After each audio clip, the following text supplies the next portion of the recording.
वंदे मातरम मित्रों,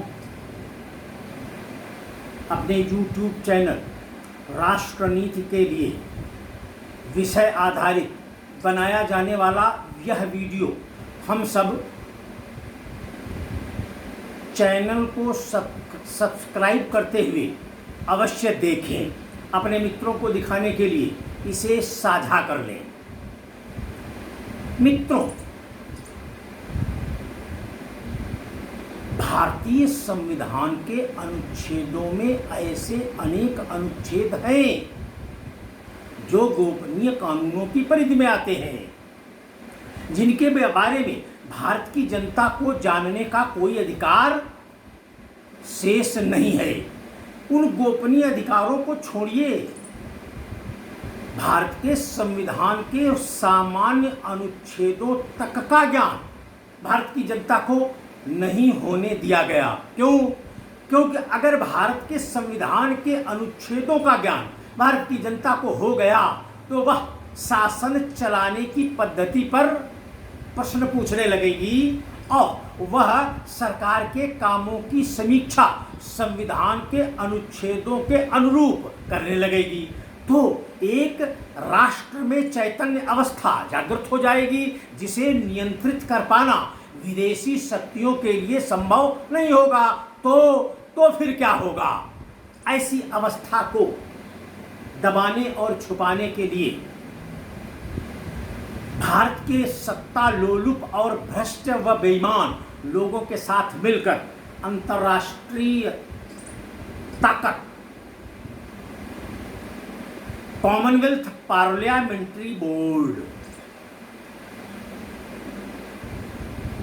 जो भारत को समस्याग्रस्त बनाए रखने के लिए प्रयासरत है, उन समस्याओं को बनाए रखने के लिए भारत भूमि पर उन्हें उर्वरा कौन दे रहा है, उन्हें खाद पानी कौन दे रहा है, इसे समझने की आवश्यकता है। हम मित्रों इस विषय पर एक अनुच्छेद 147 का संज्ञान लेने का अनुरोध करेंगे। अपने सभी मित्र जो इस वीडियो को देख रहे हैं और वह भारत के मूल निवासी हैं, भारत के प्रति वह चिंता रखते हैं, भारतीयता को अपना गौरव समझते हैं, तो उनके लिए इस अनुच्छेद को परिभाष्य करना अत्यंत आवश्यक है। संविधान के इन्हीं अनुच्छेदों के प्रति अनभिज्ञ अवस्था हमें हमारे भारत को विश्व गुरु बनने से रोकती है। भारत की तथाकथित राजनीतिक व्यवस्था ने भारतीय जनता को इसी मर्म से अनभिज्ञ रखा कि अगर भारत को चलाने वाले संविधान का ज्ञान भारत की जनता को हो गया तो हम राष्ट्र विरोधी ताकतों का मोहरा बनके भारत की सांस्कृतिक विरासत को नष्ट करने में सक्षम नहीं हो सकेंगे। अब सक्षम नहीं हो सकेंगे, यह विषय बड़ा जटिल है, बड़ा व्यापक है। इस पर कई वीडियो भविष्य में बनने वाले हैं। आज हम सब मात्र धारा 147 की चर्चा करना पसंद करेंगे। इस विषय पर हम सभी मित्रों से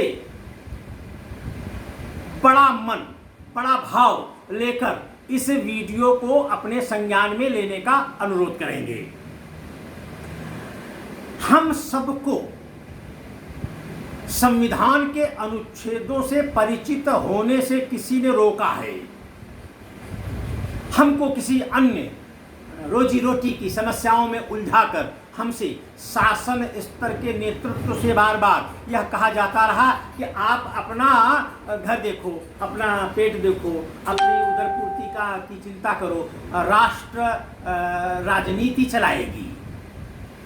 वह जो राजनीति राष्ट्र चलाएगी वह राजनीति भारतीय नहीं है, वह कॉमनवेल्थ पार्लियामेंट्री बोर्ड द्वारा रचित वह संचालित है।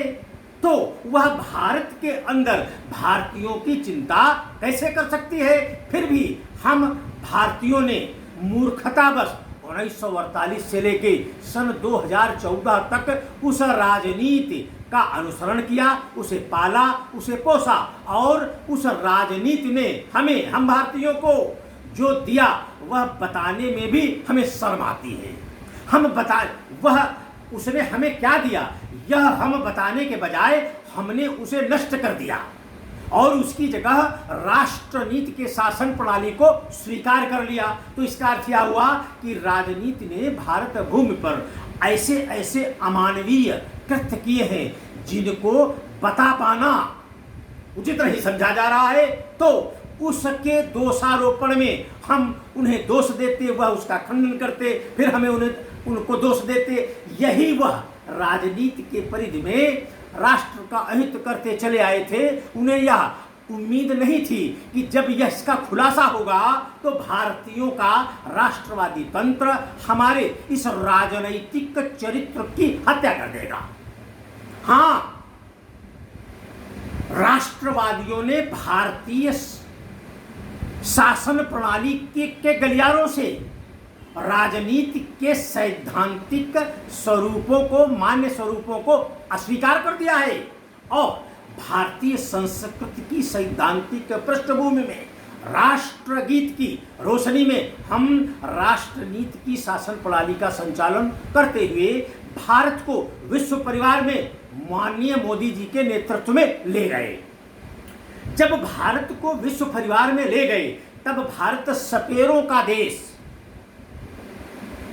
ऐसा जो उन्हें बताया और दिखाया गया था वह सपेरों का देश बब्बर शेरों का राष्ट्र बन गया। मित्रों, देश और राष्ट्र में अंतर है। देश राजनीति की परिकल्पना है, राष्ट्र राष्ट्रनीति की परिकल्पना है। जब अपना राष्ट्र बब्बर शेरों का राष्ट्र बना तो स्वाभाविक था कि जो संविधान में गोपनीय अनुच्छेदों के तहत अपने को सुरक्षित और रखते हुए भारत की शासन प्रणाली में हस्तक्षेप रखना चाहते हैं, वह उन गोपनीय कानूनों का उपयोग कर भारत की वर्तमान राष्ट्रवादी कार्य पद्धति, कार्य संस्कृति और नेतृत्व को हटाने का प्रयास करेंगे। यह बात हम सबको राष्ट्रनीति की शासन प्रणाली लागू करने के पहले से मालूम था कि राजनीति आधारित राष्ट्र विरोधी चरित्र भारत भूमि पर जब वह सत्ता से अनिश्चित काल के लिए विमुख कर दिया जाएगा तो वह अंतर्राष्ट्रीय उन ताकतों के साथ मिलकर जो भारत के संवैधानिक परिदृश्य में हस्तक्षेप रखते हैं, बेशक वह कॉमनवेल्थ पार्लियामेंट्री बोर्ड है, उसके साथ मिलकर हम भारत की राष्ट्रवादी ताकतों को, और वह चूंकि राजनैतिक सिस्टम को मार चुके हैं तो वह दोषारोपण भी नहीं कर पाएंगे। मित्रों, अगर अंतर्राष्ट्रीय ताकतों ने भारत से जाने से पहले उन्होंने भारत के संविधान में कुछ ऐसा लिखवा लिया,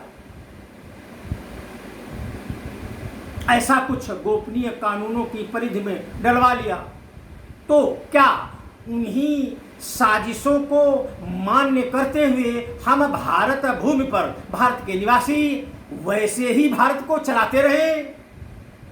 यह अब संभव नहीं होगा। इसलिए मित्रों, हमें यह समझना होगा कि संविधान के इन अनुच्छेदों में भारत को लकवाग्रस्त बनाए और बलपूर्वक बंधक बनाए जाने की का मर्म कहाँ छुपा हुआ है? मर्म अगर राजनैतिक गलियारों में होता तो हमने राजनैतिक सोच की हत्या की है, तो साथ ही साथ वह तंत्र उन राजनैतिक गलियारों में मर चुका होता। पर वह विदेशी राष्ट्र विरोधियों का संवैधानिक अधिकार प्राप्त राष्ट्र विरोधी तंत्र फिर कहां पर सुरक्षित है? भारत के संविधानों में तो गोपनीय कानूनों के तहत सुरक्षित है, उसको उसका अंतिम वीटो पावर कहाँ है? तो वीटो पावर भारत के सुप्रीम न्यायालय माने सुप्रीम कोर्ट के मुख्य न्यायाधीश के नियुक्ति और उसके संपूर्ण निर्णय के चारित्रिक पृष्ठभूमि पर केंद्रित है। हमारे भारत का इसे मित्रों समझा जाए,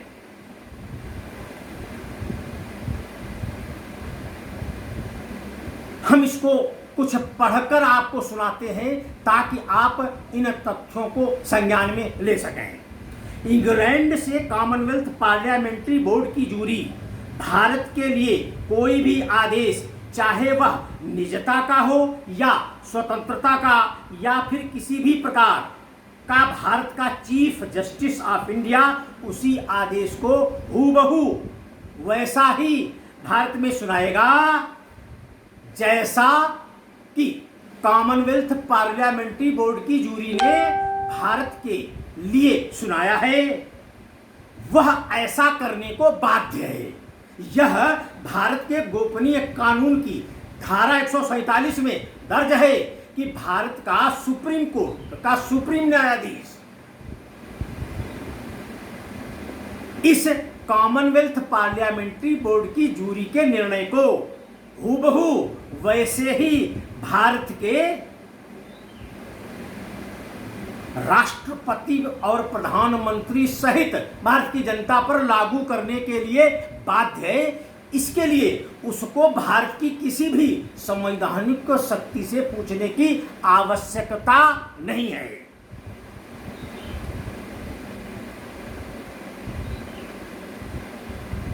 जो आदेश इंग्लैंड से कॉमनवेल्थ पार्लियामेंट्री बोर्ड की जूरी का आएगा, उस आदेश को चीफ जस्टिस ऑफ इंडिया किसी से भी मौखिक या लिखित रूप से चर्चा नहीं करेगा। यहां तक कि वह भारत के राष्ट्रपति और प्रधानमंत्री से भी नहीं। इतनी बड़ी साजिश एक गोपनीय संविधान की धारा में उपलब्ध है, हमें इसका ज्ञान नहीं है। फिर भी हम ज्ञान को लेकर विचार शून्य मानव रूपी कीड़े मकोड़ों की तरह भारत में बहस के आधार पर बजबजा रहे हैं और भारत की तासीर, वैचारिक तासीर को गंदा कर रहे हैं। जो उस आदेश को नहीं मानेगा उसे भारत का, इंडिया का राष्ट्रपति दंडित करेगा अथवा उसके खिलाफ गुप्तचरों द्वारा शारीरिक दंडात्मक कार्रवाई होगी, अर्थात गुप्त मृत्यु दंड। मित्रों, इस विषय को समझने के लिए यह वीडियो बन रहा है। इसे आप संज्ञान में लेकर आपसी बहस का विषय बनावें। कुछ वर्ष पहले भारत के एक विद्वान राजीव दीक्षित ने इस अनुच्छेद 147 के रहस्य को खोलने के लिए सार्वजनिक मंचों का उपयोग किया था। उस व्यक्ति ने भारतीयता और राष्ट्रीयता के पक्ष को आधार बनाकर संविधान में दर्ज इस गोपनीय साजिश को खोलते हुए जनता को सतर्क करने के उद्देश्य से इस गोपनीय कानून को खोल रहा था, जिसकी उसी तरह गुप्त रूप से हत्या कर दी गई, जैसा कि उपरोक्त आदेश में लिखा है कॉमनवेल्थ पार्लियामेंट्री बोर्ड के कि सुप्रीम कोर्ट का जज ऐसे व्यक्ति को गुप्तचरों के द्वारा मृत्यु दंड उपलब्ध कराएगा। इसमें राष्ट्रपति, प्रधानमंत्री और भारत की संवैधानिक सत्ता का कोई भी हस्तक्षेप स्वीकार्य नहीं है। वह कुछ भी इस अवस्था में नहीं कर सकता। उसके लिए कुछ दंड फंद करने, खाने पीने, अपनी रोजी रोटी चलाने, भारत को मात्र जिंदा रखने के कुछ कानून उन्होंने दे दिए हैं, जिसमें भारत का राष्ट्रपति, प्रधानमंत्री, मंत्री, संतरी सब बनकर भारत को सिर्फ चलावें।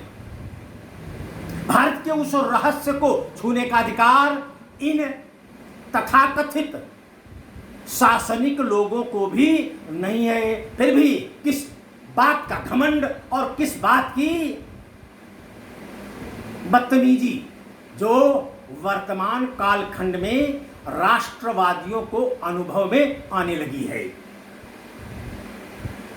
हमने मित्रों एक राष्ट्रभक्त जिसने धारा 147 को खोलने के लिए सार्वजनिक मंचों का प्रयोग किया, उसने जगह जगह समाज के बीच में बैठकर सम्मेलनों के रूप में लोगों को बुलाकर उन्हें इस धारा से जागृत करने लगा। भारत की उस समय की तथाकथित कॉमनवेल्थ नीति कांग्रेस सरकार ने अपनी गोपनीय गुप्तचर टीम के द्वारा उसे ठीक वैसे ही चुप करा दिया गया जैसा कि उस कानून के दंड प्रावधान में लिखा हुआ है, और भारतीयों को इसे भुला देने के लिए विवश किया गया। उसमें वह लोग भी विवश हो गए जो राजीव दीक्षित की वजह से आज योग गुरु और आयुर्वेद के विश्व विजेता बने फिरते हैं। हमें यह ज्ञात होना चाहिए कि भारत में सुप्रीम कोर्ट का चीफ जस्टिस बनते समय उसी अनुच्छेद 147 के तहत उसे गोपनीय रखने की शपथ दिलाई जाती है। क्या यह भारत के तथाकथित विद्वानों को यह विषय संज्ञान में नहीं आया? वह इस विषय पर बोलने के बजाय राजनैतिक वैमनस्यता को आधार बनाकर वैश्यारूपी धर्मनिरपेक्ष राजनीति के दायरे में एक दल दूसरे दल और दूसरा दल एक दल पर आरोप प्रत्यारोप लगाकर भारत की इन जड़ीली समस्याओं से भारतीयों को दूर रखने का एक अघोषित प्रयास किया जा रहा है, जिसे रोका जाना नितांत आवश्यक है। हम सब एक अभियान के तहत एक कार्य अपने हाथ में लें कि ऐसा है अपना अनुच्छेद 147, इसके तहत हम लोग यह जानने की कोशिश करें कि आखिर यह धारा क्या कहती है, चाहे वो आरटीआई के जरिए हो या भारत के उस मूल संविधान को प्राप्त कर उससे जानने के संबंध में हो। हम सबको ऐसा प्रयास करना होगा अपने राष्ट्र के लिए, अपने भारतीयों के लिए, और ऐसा प्रयास कर भारत को राजनीति से मुक्त कराना होगा। इसलिए भारत भूमि पर अब राजनीति नहीं, सिर्फ राष्ट्रनीति की ही शासन प्रणाली मान्य हो, स्वीकार्य हो, ऐसा अनुरोध करते हुए भारत के शेष सभी नागरिकों से विनम्र निवेदन है कि वह अपने नैतिक कर्तव्य का पालन करते हुए सिर्फ खाना, कमाना, सोना और हक देना, इतने ही उद्देश्य अपने पास न रखें।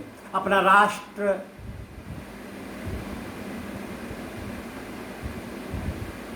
क्या है, कैसा है, इसे दूसरों की बताई हुई परिभाषा पर विश्वास करने के बजाय आपके पास बुद्धि विवेक है तो आप स्वयं परिभाषित करो और विचार करो, फिर उस विचार को हम सबसे साझा करो। क्या ऐसा संभव है मित्रों? अगर है तो भारत में जागृति अवश्य फैलेगी, राष्ट्र विरोधी अवश्य राष्ट्र में मृत प्राय घोषित होंगे और अपनी भारत माता विश्व गुरु की भूमिका में हम सबको प्राप्त होंगी और विश्व का कल्याण वसुधैव कुटुंबकम के सिद्धांत पर कर सकेंगी। वंदे मातरम। भारत माता की जय।